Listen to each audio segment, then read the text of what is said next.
जय हिंद। मैं आर्यन मिश्रा। साथियों, आप जानते हैं कि देश के साथ साथ पूरी दुनिया इस वक्त भयंकर कोरोना महामारी से जूझ रही है। ऐसे में भारत देश के कई राज्यों में ब्लैक फंगस के मामले सामने आए हैं। इसमें महाराष्ट्र, बिहार, उत्तर प्रदेश, गुजरात शामिल हैं। इसके बाद में अब वाइट फंगस नाम के कुछ मामले सामने आए हैं।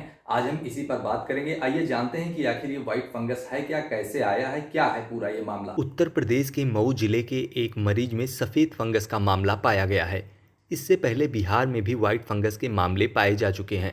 एक 70 वर्षीय व्यक्ति में सफ़ेद फंगस का पता चला था, जिसका पहले अप्रैल में दिल्ली के एक अस्पताल में कोविड-19 का इलाज किया गया था और उसके ठीक होने के बाद उसे छुट्टी दे दी गई थी। कोविड-19 से ठीक होने के बाद वह लगातार स्टेरॉयड पर था। कुछ समय बाद उन्हें आई फ्लूटर्स यानी आंखों के अंदर जेली जैसा पदार्थ विकसित हो गई और उनकी आंखों की रोशनी चली गई। उनकी विट्रोस बायोप्सी के बाद व्हाइट फंगस संक्रमण की पुष्टि हुई।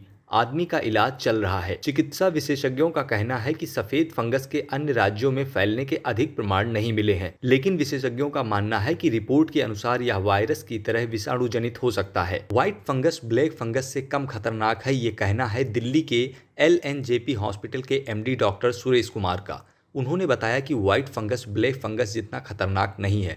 अगर आप इसकी चपेट में आ जाते हैं तो आपको ठीक होने में 1 से 1.5 महीने तक लग सकते हैं, इसलिए इससे बचना जरूरी है। उन्होंने कहा कि अपने डॉक्टर से सलाह लें, बिना कोविड-19 के इलाज के लिए स्टेरॉयड ना लें। वहीं सैमफोर्ड अस्पताल के डॉक्टर रविकांत चतुर्वेदी के अनुसार कोरोना संक्रमित मरीज, खासकर मधुमेह पीड़ितों के लिए फंगस अटैक जानलेवा साबित हो सकता है।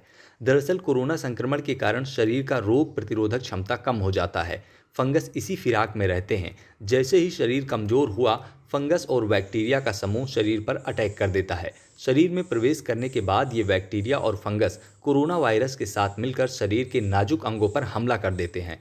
रोग प्रतिरोधक क्षमता बढ़ाकर इस पर काबू पाया जा सकता है। विशेषज्ञों के मुताबिक ये नया संक्रमण ब्लैक फंगस से भी ज़्यादा खतरनाक है, क्योंकि ये केवल एक अंग नहीं बल्कि फेफड़ों और ब्रेन से लेकर हर अंग पर असर डालता है। चिकित्सीय भाषा में इसे कैंडिडा कहते हैं, जो रक्त के जरिए होते हुए शरीर के हर अंग को प्रभावित करता है। ये नाखून, स्किन, पेट, किडनी, ब्रेन, प्राइवेट पार्ट और मुंह के साथ फेफड़ों को संक्रमित कर सकता है। हालांकि इस फंगस से प्रभावित जो मरीज आ रहे हैं, उनके साथ जरूरी नहीं कि वे कोविड से संक्रमित हों। लंग्स पर असर होने के कारण उनके लक्षण कोरोना से लगभग मिलते जुलते होते हैं, जैसे सांस फूलना या सीने में कई बार दर्द। इसके अलावा कई दूसरे लक्षण भी दिखते हैं। संक्रमण अगर शरीर के जॉइंट्स पर असर करे तो उनमें दर्द होने लगता है। ब्रेन तक पहुंचा तो सोचने विचारने की क्षमता पर असर दिखता है। मरीज जल्दी फैसला नहीं ले पाता है और बोलने में भी दिक्कत होने लगती है। इसके अलावा सिर में तेज दर्द के साथ उल्टियां हो सकती हैं। स्किन में रक्त के जरिए फैलने पर छोटे छोटे फोड़े हो जाते हैं, जो आमतौर पर दर्द रहित होते हैं। ये संक्रमण का शुरुआती लक्षण है। डॉक्टर की माने तो व्हाइट और ब्लैक फंगस के लक्षण लगभग एक ही होते हैं। इस दौरान मरीज को श्वसन संबंधी समस्याएं हो सकती हैं। इससे छाती का भारीपन या सीने में दर्द हो सकता है। लगातार खांसी, सांस फूलना, सूजन होना, नाक बहना और लगातार असहनीय सिरदर्द बने रहना हो सकता है। फेफड़ों पर असर होने पर कोरोना जैसे लक्षण दिखने पर कई बार लोग बगैर जांच के खुद को कोरोना संक्रमित मान लेते हैं और घर पर ही दवाएं करने लगते हैं। इससे हालात बिगड़ जाते हैं। संक्रमण शरीर के मुख्य अंगों को अपनी चपेट में ले लेता है और मरीज की ऑर्गन फेल हो जाते हैं, जिससे उनकी मौत भी हो सकती है।